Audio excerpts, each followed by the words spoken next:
children. Now these were the three areas that the EU emphasized to Sri Lanka, that Sri Lanka has to get in place before reapplying for GSP plus scheme.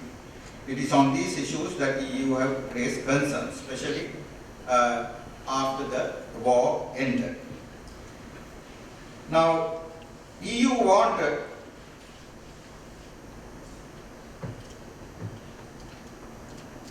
an investigation on these matters in 2010 before the GSP plus renewal.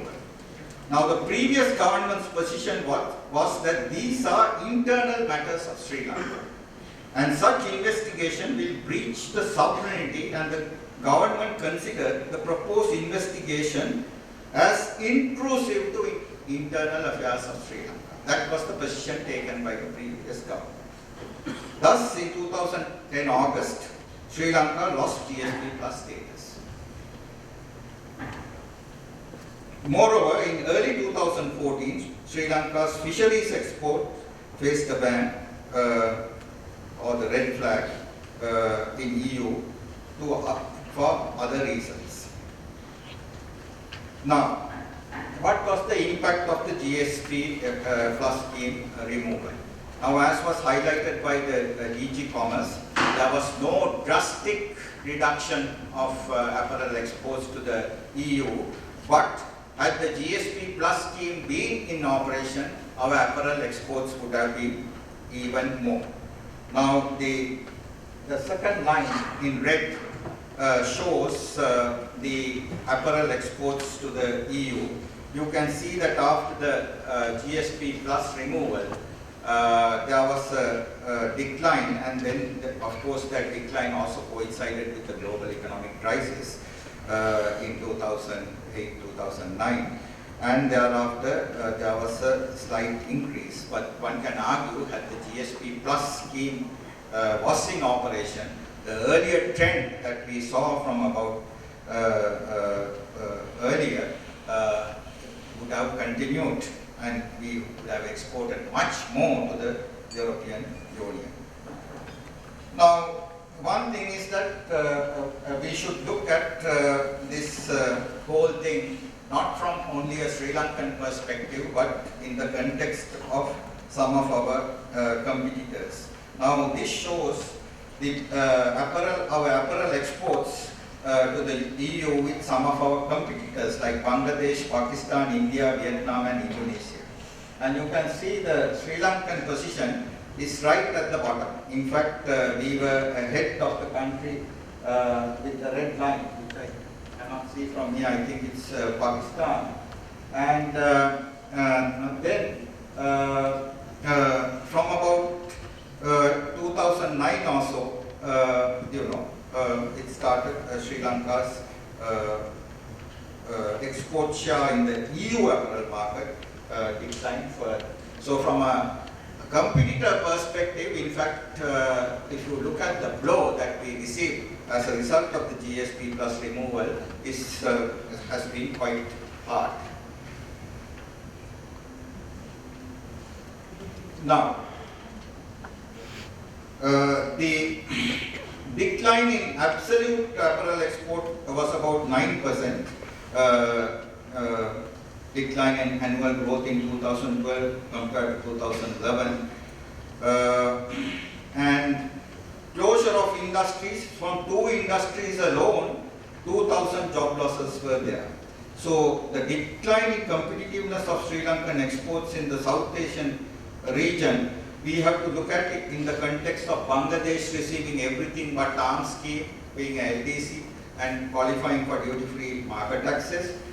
Pakistan qualifying for GSP plus in 2014 and thus getting duty-free access to the European Union, and India negotiating a FTA with the European Union in order to get duty-free access. And also competition from around 15 other GSP plus beneficiaries. So our loss in GSP plus should be looked at from that perspective. In fact, if you look at the foreign direct investment from the European Union also, from about 2008, there has been a decline. Of course, we can not directly attribute this to GSP plus, but one can also argue that some of the investors who were here, special apparel investors who were here, specifically to exploit the duty-free market access to the European Union, may have closed shop and shifted to some other countries. So that is reflected from the declining foreign direct investment. So the overall impact of GSP plus withdrawal, in fact, in Parliament, the question was asked when the previous government was in office, what was the overall impact of the withdrawal of the GSP plus? And the answer was given by the former Minister of Investment Promotion. And he said it had led to the closure of 25 apparel factories. This is by October 2030. Almost 10,000 job losses and rupees 782 million losses from the apparel sector. So this statement was made under detailed study. Now the Minister Harsha De Silva referred to a study that had been published in the World Economy. This was done by Bandara and Narampanage, a detailed study using a GPAP model. And that shows that the removal had adverse impacts on poverty and income distribution, especially in real household consumption of the bottom strata of the Sri Lankan society. It goes into detail and show where the losses were significant, which I will not go into detail.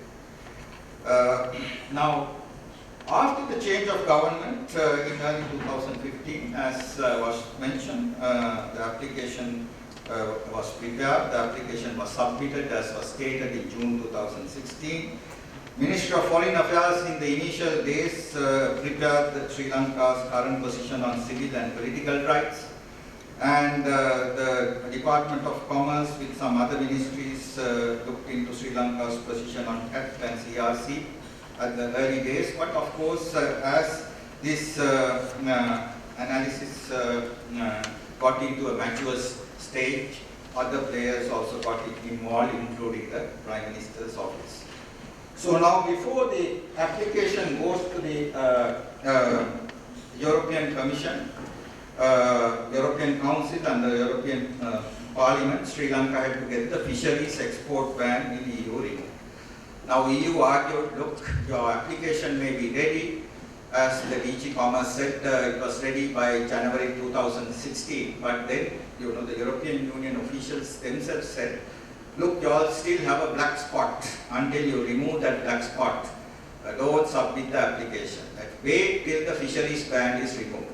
And as all of you know, the fisheries ban in the European Union was removed in May 2016. So no sooner it was removed, in June we submitted our application. Now this application need to go to the, now it will first be looked at by the European Commission, then it will go to the Council and finally for the Parliament to vote. The process normally takes about 8 to 10 months. So early 2017, around March perhaps, Sri Lanka will regain GSP plus. Optimism has been expressed by the political establishment. And you know, as a technocrat also, I feel from whatever discussions we have had so far with the European Union officials, the chances are quite high that Sri Lanka will get the GSP plus. Now, getting GSP plus alone will not be adequate. As was highlighted, if we are to make use of the duty-free concessions, we have to fulfill the rules of origin. Now, as all of you know, the apparel sector is an import-dependent industry. Nearly 65% of the apparel sector source its inputs from abroad. Now, the utilization, which was referred to by the previous speakers, was around 40% during 2003, and it improved to about 72% by 2008. And as the DG Commerce highlighted, by 2010 it fell to 60%, and it remained at that level and dropped to about 55% in 2015 overall utilization.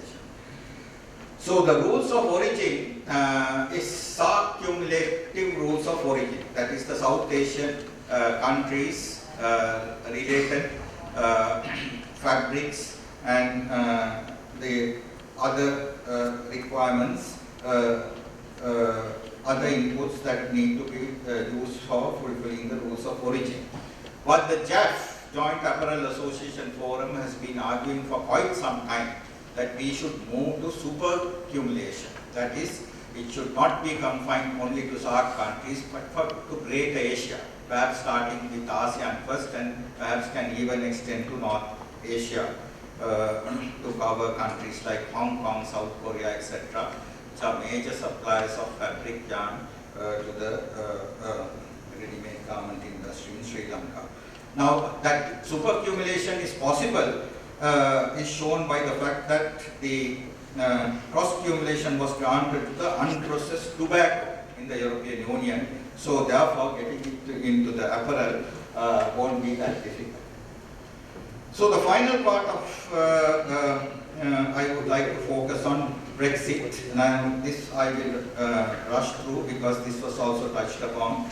17% of our apparel exports are exported to United Kingdom. It's an important market, and especially HS code 6162, which is